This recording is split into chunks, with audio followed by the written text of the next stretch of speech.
Welcome, everyone. We're diving deep today into He and I, this captivating diary by Gabrielle Bossis. Fascinating book. It is, yeah, and it chronicles all these conversations that she had with Jesus like over 14 years. I know, it's amazing. It really is, and we're going to be looking at it through this like Carmelite lens today, exploring that deep personal connection with God. Yeah, which is at the core of Carmelite spirituality. Exactly. It's interesting, though, because, Bossis wasn't a cloistered nun. Right. She was just a laywoman living a seemingly ordinary life in France, involved in theater. Like one of us. Exactly, and this is what makes her mystical experiences all the more intriguing for us. Right. As modern Catholics. Like, if she can have these incredible conversations with Jesus. Amidst, just life. Amidst the hustle and bustle, then maybe there's hope for us, too. I like that. Yeah, totally. Yeah, and that's really where I think the Carmelite perspective can be so helpful. Yeah. Because they really emphasize that we can find deep union with God, not just in secluded monasteries, but in the everyday. So prayer and contemplation, they become a way of life woven into all the fabric of our daily activities. Okay, so let's unpack this a bit more. How did Bossis even describe hearing Jesus's voice? Was it like a booming voice from the heavens, or? No, not at all. Okay. She describes it as an inner voice, very intimate. And one phrase that really struck me was two foreheads touching. No, one inside the other. Wow. It's just so powerful. It really captures that closeness and union she experienced. And that's powerful imagery. And she didn't just hear this voice during, formal prayer times, did she? No, not at all. Okay. That's key to the Carmelite understanding of God's presence. Okay. She describes hearing Jesus's voice in all sorts of settings. Okay. Like on trains in the street. Wow. Even at the movies. That's amazing. It reinforces this idea that God isn't confined to a church or a specific time of day. He's with us constantly, even in the most unexpected moments. That makes me think of Brother Lawrence. Yes. And his practice of the presence of God. It's like finding God, in the mundane tasks of the kitchen. Absolutely. A perfect example of how Carmelites try to live out their faith. Right. It's about finding that constant connection, like loving awareness of God in every aspect of our lives. Now, He and I has been praised as, a spiritual masterpiece, but some people say it's too simplistic. Yeah. I've heard that too. What's your take on that? Like, especially considering the Carmelite emphasis on these mystical experiences. Yeah, that's a great question. And I think it raises an interesting point about the nature of mysticism. Okay. Is it reserved for a select few, like cloistered nuns and saints, or is it accessible to all of us? Yeah, that's a big question, right? It is a big question. I'd love to hear more about how the Carmelite tradition views this. Yeah, well, Carmelites believe that everyone is called to a deep union with God. Okay. It might manifest differently for each person, but that yearning for God, that desire for intimacy, it's inherent in all of us. Not just a select few. Not just a select few. So Bossis' experience, while extraordinary, it also points to this like universal truth that resonates with our Catholic teachings. Exactly. And I think that's what makes her story so compelling, Right. It gives us hope that we too can experience this profound intimacy with God, even in the midst of our busy modern lives. Yeah, it's encouraging. Yeah. One of the themes that really stood out to me in He and I was this call to deeper intimacy with God. Oh, absolutely. What stood out to you about how Jesus invites Bossis into this closer relationship with him? Well, what's really interesting is that Jesus constantly emphasizes his constant presence and desire for union with Bossis. Okay. He doesn't come across as this distant deity, Right. He actively pursues a relationship with her. Yeah. He wants to be in the depths of her heart. It's almost like he's chasing after her a little bit. In a way, yes. And I think that's a beautiful image of God's love for us. I remember reading, how Jesus says to her, I am in everything and I am all love. Be imbued with this thought. Yes, such a powerful invitation. To see his presence woven into the fabric of our lives. Yeah, it's everywhere. It is. And this aligns perfectly with that Carmelite focus on cultivating a loving awareness of God's presence. It's not about earning God's love. It's about opening ourselves to the love that's already there. That's a beautiful thought. It is. How can we as listeners apply these invitations to deeper intimacy to our own prayer lives and our relationship with God? That is a really great question. And maybe we can all reflect on those moments in our day when we feel closest to God. Is it during prayer in nature when we're serving others. Yeah. And identifying these moments can help us become more attuned to his presence in our daily lives. It's like we're training ourselves Yes. to recognize those like two foreheads touching, as Bossis put it. Exactly. Now, another prominent theme in He and I is this interplay of suffering and love. Oh, yes. And how this relates to Carmelite spirituality. Right. Should we jump into that next? Do it. This theme of suffering and love, I mean, it's a tough one. Yeah, it is. But it feels so central to Bossis's conversations with Jesus, Right. She offers her sufferings to him, and he speaks about, like, how valuable that suffering is when united to his own. So how does that connect with, like, the Carmelite understanding of redemptive suffering? Well, it's a core part of Carmelite spirituality, you see. Okay. The Carmelite perspective isn't about seeking out suffering or, glorifying it. Right. It's about acknowledging that suffering is just an inevitable part of the human experience. Like we can't get around it. We can't. So what we can do is choose to unite our suffering to Christ's suffering on the cross. Oh, okay. And find meaning and purpose in it. So it's not about, becoming a martyr. Right. It's about finding a way to make our pain, like, meaningful. Exactly. And Bossis gives us some beautiful examples of this. Okay. Jesus tells her, don't waste one of your precious sufferings. Steep them in supernatural joy. He also says, any suffering that you offer me with love eases my sufferings. Wow. It's just this incredible exchange of love and sacrifice. It really is, like, even in our, like, darkest moments. Yeah. Our suffering can be transformed when we unite it with Christ's love. Yes. Do you have any advice for our listeners on, like, how to actually do that? Like, to unite their personal suffering with Christ's? Well, it's a very personal journey, of course. Right. But one practice that can be helpful is simply acknowledging your suffering and offering it to Jesus. Okay.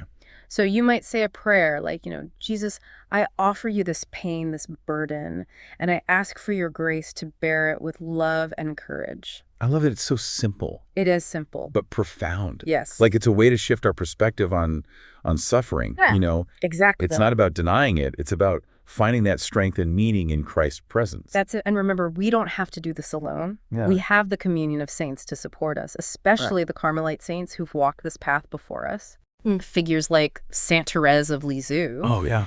Who found holiness in the smallest acts of love and sacrifice. Yeah. She can be a powerful intercessor for us. Speaking of challenges, Bossis also wrestled with something that we can all probably relate to, which is pride and self-centeredness. Right. She even questioned the authenticity of the voice at times. Mm-hmm. How do these struggles fit in with that Carmelite emphasis on humility and detachment?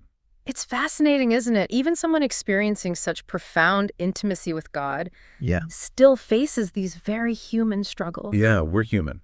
We are. And that's what makes her journey so relatable, Okay. The Carmelite path emphasizes this idea of dying to self, letting go of our ego-driven desires to make space for God's presence. So it's not about being perfect overnight. No. It's recognizing this is like a lifelong process of surrendering to God's will. Precisely. And Bossis's experience shows us that it's okay to have doubts, to question, even to wrestle with God. Right. In fact, these struggles can be opportunities for growth, for deepening our trust in God's mercy and love. It's all about surrendering control. Yes. Which is not always easy. Definitely not always easy. Carmelites teach the true humility isn't about thinking less of ourselves. You're right. It's thinking of ourselves less. That's it. It's about shifting our focus from our own needs and desires to God's will and the needs of others. Exactly. Which I could see how that would resonate with Bossis's experience. Yes. Because Jesus is constantly calling her to go beyond herself. Right.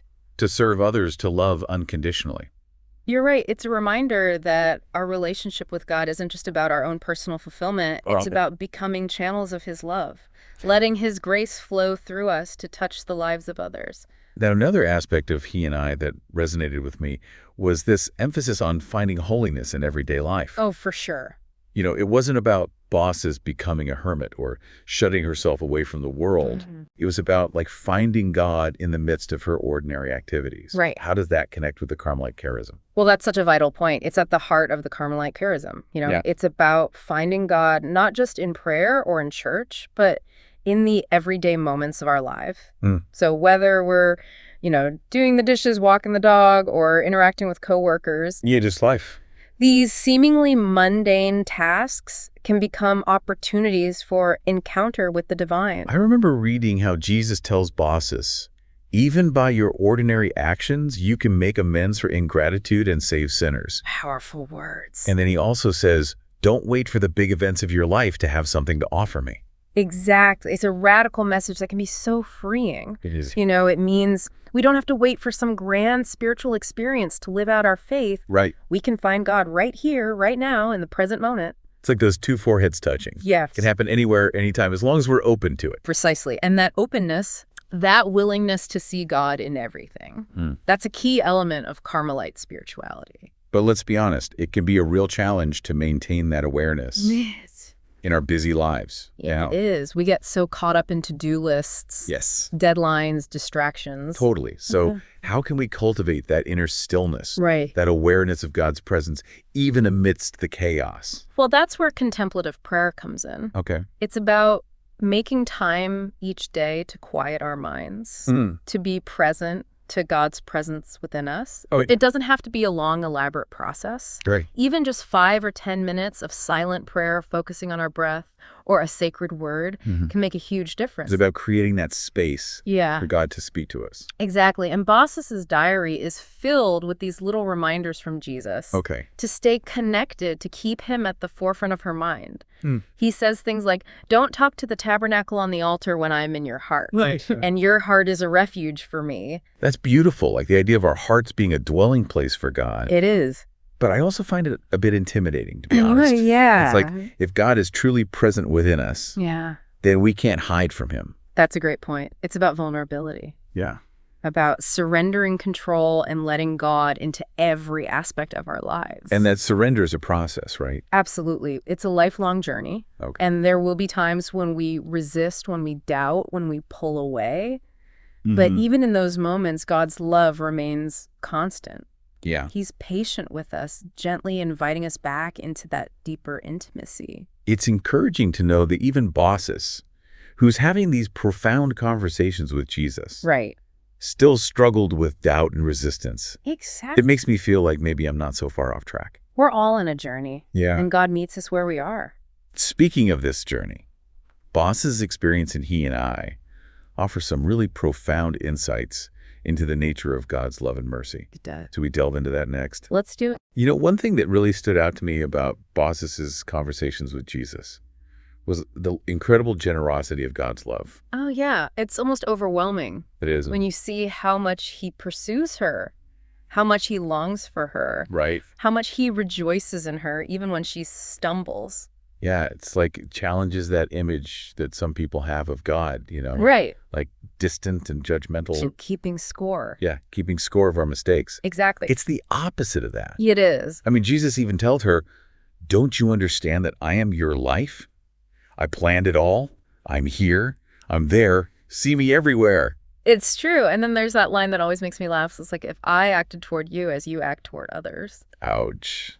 Yeah, that one hits a little close to home, doesn't it? Yes, it does. But it also makes you realize, the depth of God's mercy. Right. It's not about earning his love. It's about receiving it. Which is such a core part of our Catholic faith. Absolutely. A message we all need to hear over and over again. We're so conditioned to think we have to earn God's favor. Right. But Jesus keeps reminding Bossis, trust more and more in my compassionate heart and believe in the communion of saints. My compassion stoops to your poverty. Then understand the true meaning of trust. It's like letting go of that need to control that fear of being vulnerable and just letting God love us. Yes, exactly. It's about trusting that God's love is bigger than our mistakes, bigger than our doubts, or bigger than anything we can imagine. Right. And when we truly believe that, it changes everything. It gives us hope, because if God loves us that much, yeah, then we can face anything. Absolutely. And it's not just about our own personal comfort or happiness. Right. Jesus makes it clear that this intimacy, this union he invites Bossis into, isn't meant to be a selfish thing. Okay. It's meant to overflow, to touch others. I remember that line, where Jesus says, if I give you favors of tenderness, it is to encourage you to stoop to make sacrifices for your brothers. Give as you have received. Powerful stuff. It's a good reminder that God's love is meant to be shared. It is. It's about becoming channels of God's love, letting his grace flow through us to the world. And that's something that's very much in line with the Carmelite charism of serving others, of seeking God's will, not just for our own sake, but for the good of the world. So it's not just about having this like warm, fuzzy feeling in our hearts. Right. It's about how that love transforms us and makes us more compassionate towards others. Precisely. It's about becoming more like Christ. Right. Who poured himself out for others. And that's where the real challenge lies. It's about taking that love we receive from God and letting it shape our actions, our words, our very being. It's a high calling, but it's also incredibly inspiring. It is. Because it means that our lives have meaning, that we can make a difference in the world. Yes, and that even in our weakness, even in our brokenness, God can use us to bring his love and mercy to others. This is a message that I think really resonates with the Carmelite emphasis on finding God in the ordinary. We don't have to be perfect to be instruments of his grace. That's encouraging. It is. So as we kind of wrap up our deep dive into he and I'm curious to hear what stood out to you the most from our conversation today. What really resonated with me was how Bossis's experience shows us that intimacy with God isn't just for saints or mystics. It's for all of us. Right. And that's incredibly hopeful. It is. It means that no matter where we are in our journey, no matter how many times we've stumbled or fallen short, God is always there inviting us into a deeper relationship with him. That's so beautifully put, and I think it ties into the Carmelite message so well. This idea that God is present in the everyday and the ordinary moments of our lives. Yeah. And that if we open our hearts, we can experience his love in these profound ways. And that love, once received, is meant to be shared.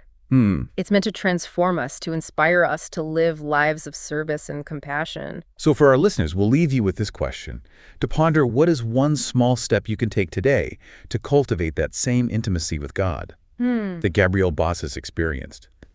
How can you make your life a home of rest for him? That's a beautiful image. Maybe it's spending a few moments in silent prayer, offering up a small suffering, or simply whispering, Jesus, I trust in you. Whatever it is, may it be a step towards that union with God.